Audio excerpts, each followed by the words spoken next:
Hello families, welcome to this lesson on using models to multiply fractions. We are going to get started with an easy problem like we often do. We're going to look at what is 1/3 and we're going to multiply 1/3 by 1/4. Okay, and we're going to build models for this today. So when you're working with models, if you're using the My Math book, a lot of the models will already be drawn for you.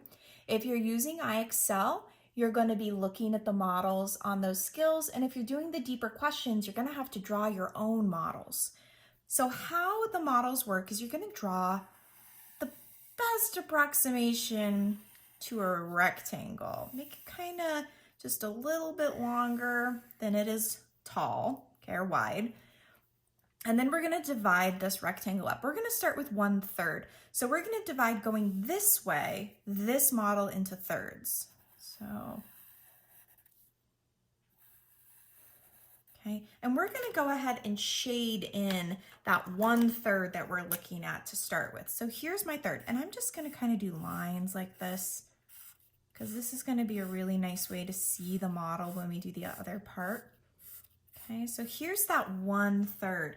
And remember, if we think about our multiplication sign as of, what we're really looking at, what is 1/3 of 1/4, or what is 1/4 of 1/3. So I'm going to divide this model now going this way into fourths, so I can really see that now here's my third. 1/4 of that is what I'm looking for. So I'm going to use a different color. I'm going to shade in my 1/4 using blue, and I'm just going to come on down.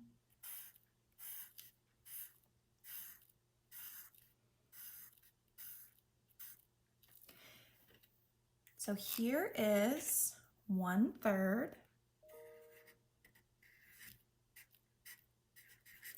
And here is 1/4.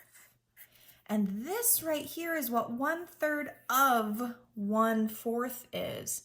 So this right here is what 1/3 of 1/4 is. So I'm going to count up or use my math fact to see how many squares there are now total within this. So there's 1, 2, 3, 4 by 1, 2, 3. That means there's 12 or twelfths now in this whole model. And this right here is just 1/12. Okay, 1/12. So that means 1/3 of 1/4, or 1/4 of 1/3, is equal to 1/12. And that's my answer, 1/12. Okay, let's try a different one. Let's look at one that's a little bit more complex. Let's look at this idea of what is 1/2 of 2/3.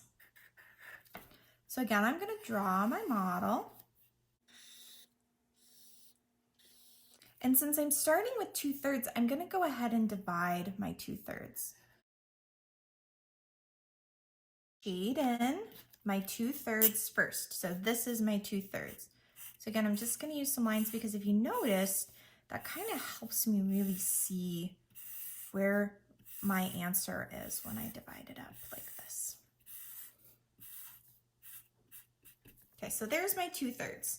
Now I want to see what 1/2 of that is. So I'm going to divide this model into half. Okay, and then using my other color, I am going to shade in what 1/2 is.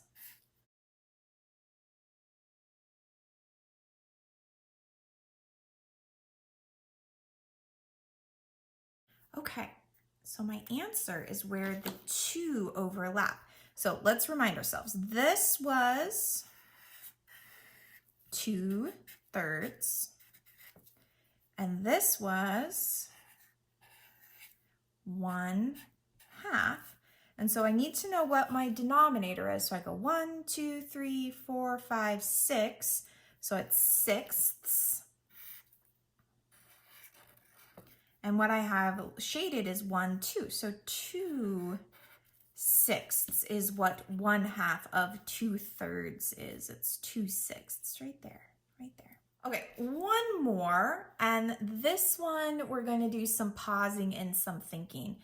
So I want to know what 3/5 multiplied by 2/3 is. Okay, so we're going to draw our model. Now, I'm kind of thinking here, I might have a really good idea of what my denominator is going to be. I want you to pause and think about what is the denominator. When I divide this into fifths,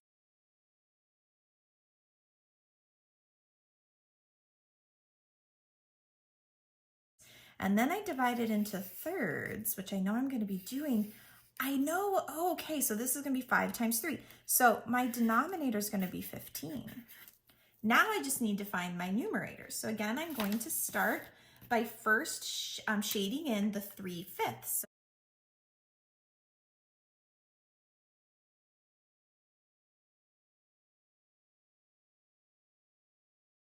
Okay, there's 3/5. Now I'm going to take my other color, my pink, and I'm going to shade in 2/3. So here's my thirds. So I'm shading in 2 of those.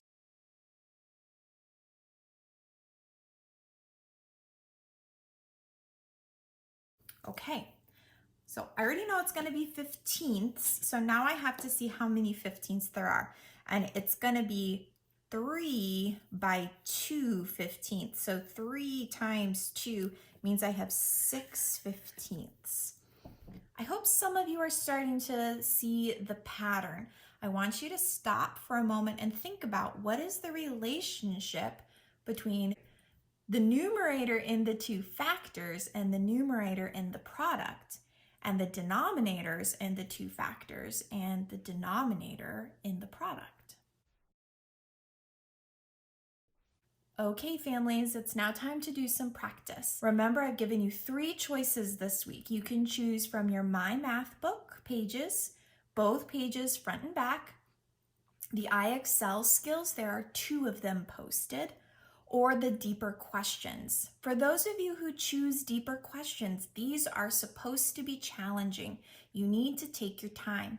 Your grade is reflected in how you do on these problems. So please make sure if you choose deeper questions, you're really thinking and going deeper with your answers. That's all I have for you this week. Happy learning!